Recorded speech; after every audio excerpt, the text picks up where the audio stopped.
Assalamualaikum warahmatullahi wabarakatuh. Terima kasih kepada Cousin Translation Sedia Berhad kerana memberi peluang kepada saya untuk membentangkan topik pada hari ini.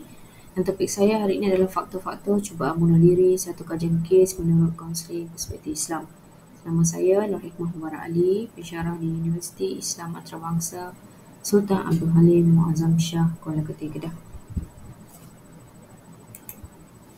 Kita lihat kepada isu-isu kalau tengok kepada isu dalam akhbar masa kini, kita dapat melihat banyak berita-berita berkaitan dengan cubaan bunuh diri yang lebih-lebih lagi kepada pelajar ataupun remaja yang merancang ataupun mencuba untuk membunuh diri.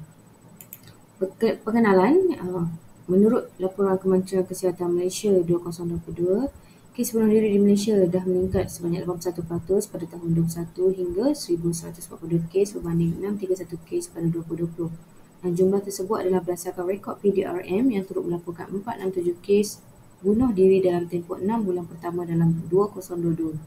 Sebanyak 638 kes bunuh diri dilaporkan berlaku di Malaysia di antara Januari hingga Julai tahun 2021, iaitu peningkatan sebanyak 143% berbanding tempoh sama tahun 2020.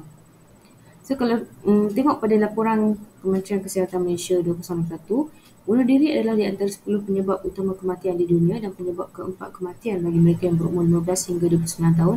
Ditambah pula dengan situasi pandemik COVID-19 di seluruh dunia memberikan impak yang amat besar pada kesihatan mental individu di Malaysia.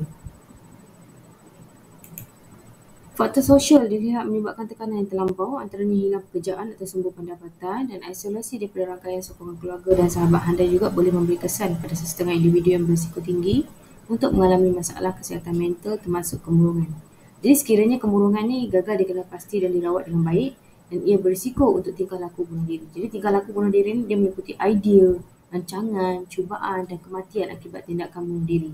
Ini menurut Hafizul Hilmi 2001, purata 2 kes bunuh diri setiap hari berlaku di Malaysia.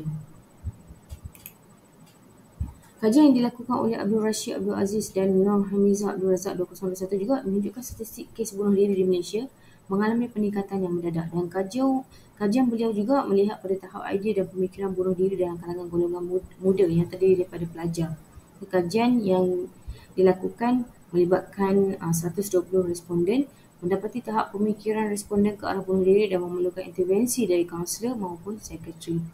Jadi implikasi daripada kajian beliau ni membuka mata para dan pihak pengurusan universiti untuk mempunyai pemikiran membantu lebih awal, kerana dilihat apabila penerokaan dengan lebih lanjut melalui intervensi secara klinikal supaya kejadian-kejadian bunuh diri ini dapat dielakkan.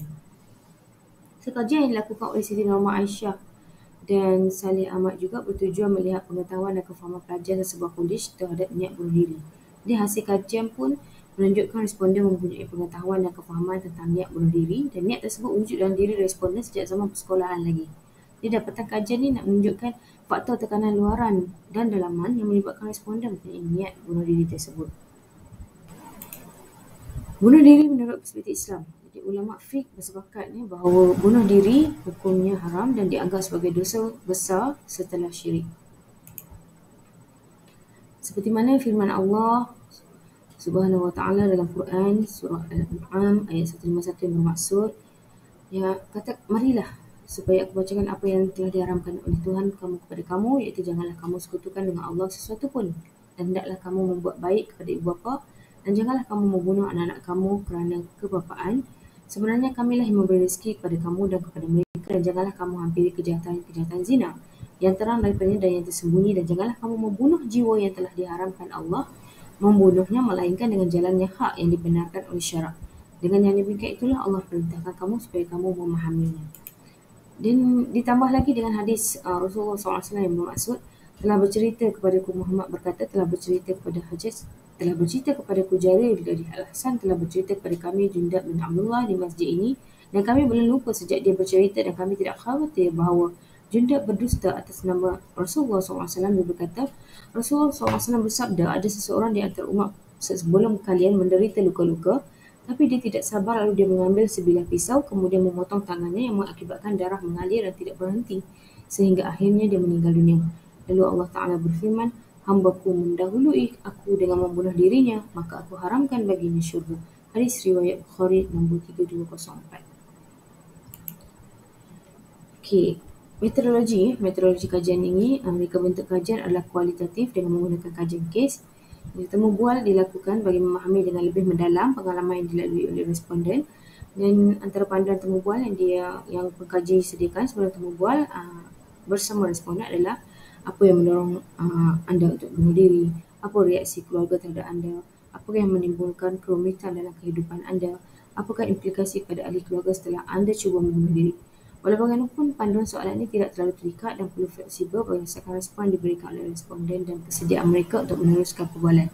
Kebebasan perlu diberikan kepada responden kerana dalam tempoh temu bual dijalankan, situasi responden adalah tidak mampu meneruskan perbualan kerana masih merasa trauma apabila menceritakan pengalaman yang dilalui.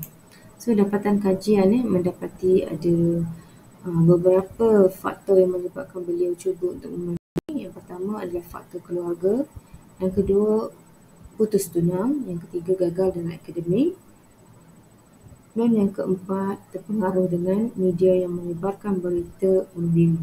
Jadi boleh dilihat secara detail faktor-faktor berkaitan ini dalam penulisan artikel saya. Secara kesimpulannya, isu menjadi cabaran pada para pendakwa dan keluarga yang terlibat untuk menangani. Jadi isu bunuh diri ini menjadi satu cabaran pada para pendakwa dan keluarga yang terlibat untuk membantu mereka.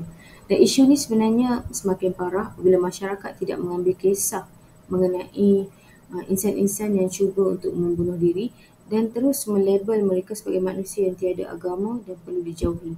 Dan artikel ini membolehkan pengkaji akan datang memahami faktor-faktor individu yang melakukan percubaan bunuh diri dan membolehkan mereka merancang strategi yang selaras dengan keperluan individu tersebut. Itu saja daripada saya. Assalamualaikum warahmatullahi wabarakatuh. Terima kasih, dan terima kasih juga kepada kajian Renovation Sendian Berhad kerana peluang yang diberikan pada saya pada hari ini untuk membentangkan tajuk saya. Assalamualaikum warahmatullahi wabarakatuh.